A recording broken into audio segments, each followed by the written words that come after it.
Hello, ladies and gentlemen. I am the Omni viewer, and today I'm going to do my part for both the kaiju and cinematic communities by laying to rest a controversy that has lasted for far too long. And I mean it too. If you spread this video around, no one will ever be able to make a claim in favor of furthering this controversy ever again. Today, I am going to prove once and for all that, contrary to popular belief, King Kong is not racist. It's a controversy as old as the Eighth Wonder himself. There is a very outspoken crowd who decries this cinematic classic as a racially charged film that discriminates against those of African descent. The argument goes something like this. King Kong is about a bunch of white people from America who travel to a primitive land. There, they encounter a large black entity who is king of his realm and who takes a liking to the helpless white woman in their company. He is captured, brought to America in chains, and killed when he tries to escape. According to the argument, the movie is just one giant metaphor for the slave trade, with Kong standing in for black people, and therefore, it is racist. Now, lots of other people have tried to counter these claims that King Kong is racist, and obviously I agree with them. Unfortunately, most of the people I've seen trying tend to react rather than respond, which affects their ability to make solid counter-arguments, and as a result, the controversy continues. I don't blame these people, by the way. This isn't an easy thing to talk about. But I am here to help, and I think I know how we can finally end it. But in order to do so, we must first give the argument some credence, because the claims made by the people crying racism aren't necessarily without foundation. Just stick with me on this. See, the idea that Kong represents a black person is not entirely baseless. Among the many ways blacks were discriminated against in the olden days was to compare them to monkeys and gorillas intent on molesting white women. This was especially prevalent back when the original King Kong was made, and the correlation between this hateful stereotype and the depiction of Kong is noticeable.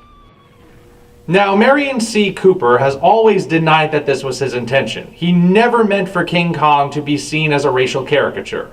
Since he's the original creator of Kong, I'm inclined to believe him.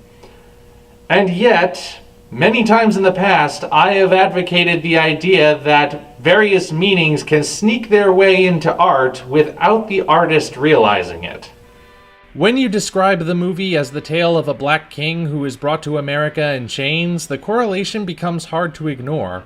Try as I might, I can't dismiss the slavery analogy as total hogwash, because the elements line up too perfectly.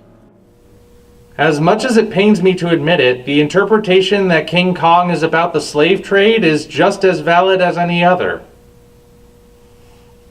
However, acknowledging that King Kong might be interpreted as being about slavery is not the same as saying that King Kong is racist.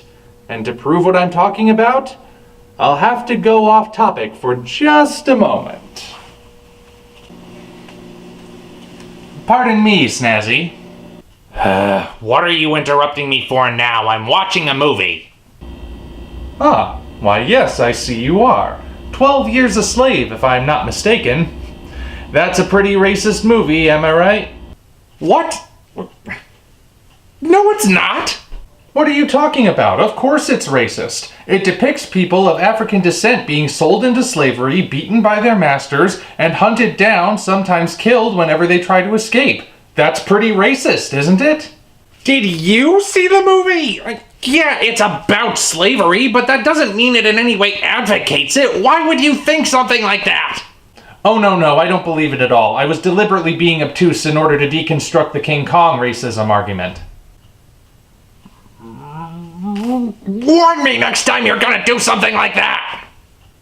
Don't be sore, I'll make it up to you later, but my point still stands. Being about something isn't always automatically the same thing as endorsing it. This brings us back to King Kong. Sure, you can interpret it as a metaphor for slavery, but does that really mean it's pro-slavery and by extension racist? Well, I sure don't see it, especially since Kong himself is a sympathetic character. Think about it. He's the king of his domain, the most powerful being on Skull Island. Whatever motivates his fascination with Ann Darrow, he never does anything which might intentionally harm her, and he's even fiercely protective of her. In fact, he does nothing wrong throughout the entire film. Even the destruction he causes in New York is motivated by confusion and self-defense. Yet he is shunned by Anne and treated abhorrently by the rest of the Venture's crew.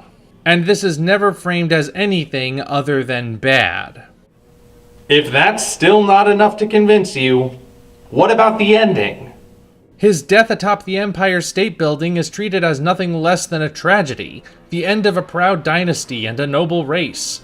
It's sad because Kong dies. We are meant to see his treatment and his fate as abhorrent. And this is a movie you accuse of racism? Would you still say the same if Kong were human?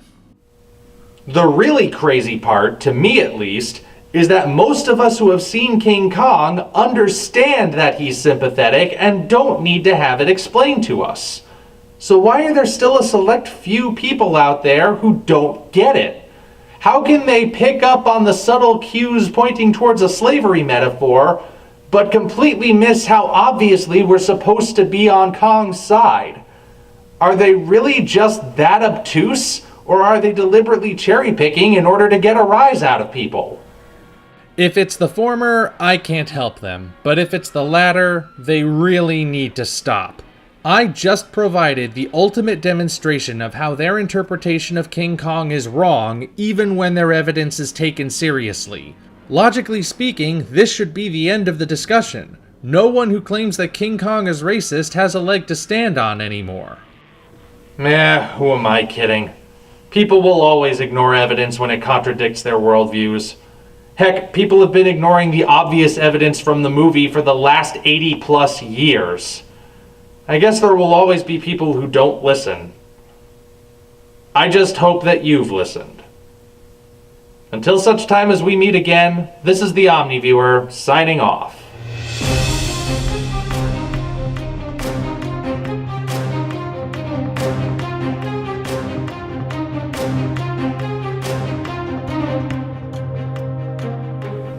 Oh, by the way, don't worry, this isn't turning into a political channel. I just wanted to get this out there. Again, thank you for listening.